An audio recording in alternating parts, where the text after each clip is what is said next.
Hello বন্ধুরা, welcome আমার চ্যানেলের আরও একটি নতুন ভিডিওতে। আশা করি সবাই খুব ভালো আছো আর আমিও খুব ভালো আছি। তো দেখো, আজকে তোমাদের সাথে আমি শেয়ার করব পাবদা মাছের একটা অসাধারণ রেসিপি। তো এটা আগেরকার দিনের মা ঠাকুমারা কিন্তু এইভাবে রান্না করতো, তবে এখন কিন্তু এইভাবে করে না। তো আমি আজ সেটাই তোমাদের সাথে শেয়ার করছি।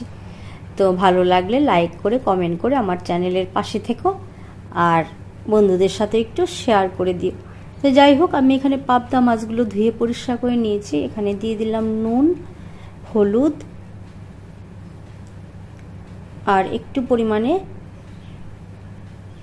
জিরের গুঁড়োটা দেব। আমি নুন হলুদ দিয়ে আগে মাছটাকে মেখে নিলাম আর কড়াই আমি চাপিয়ে দিয়েছি। তো সামান্য পরিমাণে জিরের গুঁড়ো দিয়ে আমি মাছটাকে খুব ভালো করে মেখে নিলাম। আর এবার দিয়ে দিলাম পরিমাণ মতো একটু জল।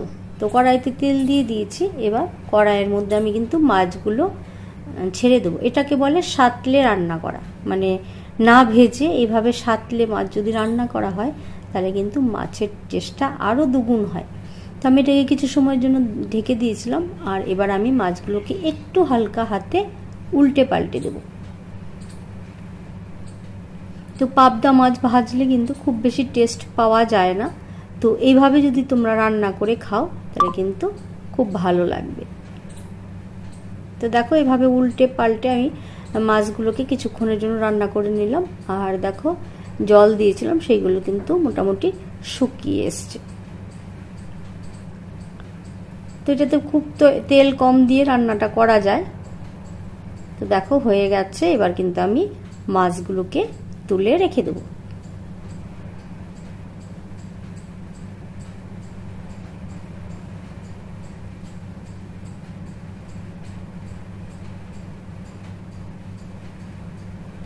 আর ওইদিকে আমি কিছু সবজি কেটে নিয়েছি এই মাছটাকে রান্না করার জন্য।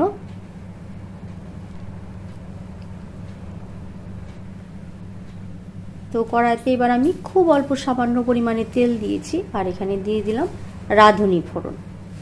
তোমরা চাইলে কালো জিরেও ফোড়ন দিতে পারো। আমি রাঁধুনি আর তেজপাতা দিয়েছি, তবে রাঁধুনি দিলে কিন্তু খেতে খুব টেস্ট হবে। তো আমি এখানে নিয়ে নিয়েছি আলু, পটল, ঝিঙে, এগুলোকে আমি কেটে নিয়েছি, আর পেঁপে। তো আমি এগুলোকে কেটে নিয়েছি আর এবার তেলের মধ্যে দিয়ে দিলাম। তো এগুলোকে একটু সময়ের জন্য আমি ফ্রাই করে নেব।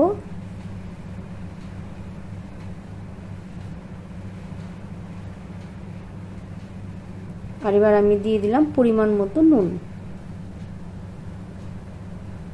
আর একটু সামান্য জিরের গুঁড়ো আর একটু হলুদ, একটু ধনের গুঁড়ো দিয়ে খুব ভালো করে আমি এটাকে ভাজতে থাকবো।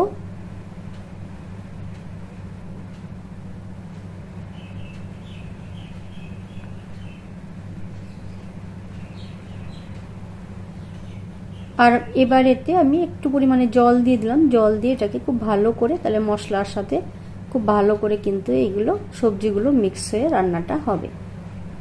তো জল দিয়ে এটাকে খুব ভালো করে একটু কষিয়ে নিতে হবে। তো এটা কষাতে কষাতে কিন্তু আগে যে দিয়েছিলাম জলটা সেটা কিন্তু শুকিয়ে গেছে। আর এবার আমি গরম করে রাখার জল দিয়ে দিলাম পরিমাণ মতো। যতটুকু ঝোল দরকার আমার সেই পরিমাণে আমি জল দিয়ে দিলাম।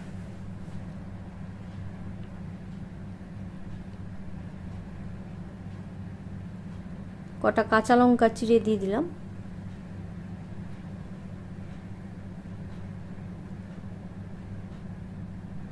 তো রাঁধুনি দিয়ে এইভাবে রান্না করে অবশ্যই তোমরা খেও, খুব ভালো লাগে। তো এবার ঝোলের মধ্যে আমি মাছগুলো যে সাঁতলে রেখেছিলাম সেই মাছগুলো ঝোলের মধ্যে আমি দিয়ে দিলাম। দিয়ে ভালো করে এটাকে একটু নেড়ে নিতে হবে।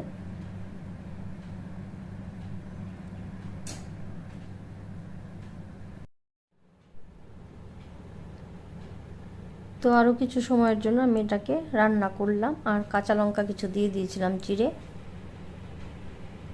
আর একটু আদা আমি গ্রেট করে রেখেছি। তো এবার আমি সেই আদা বাটাটা দিয়ে দিলাম।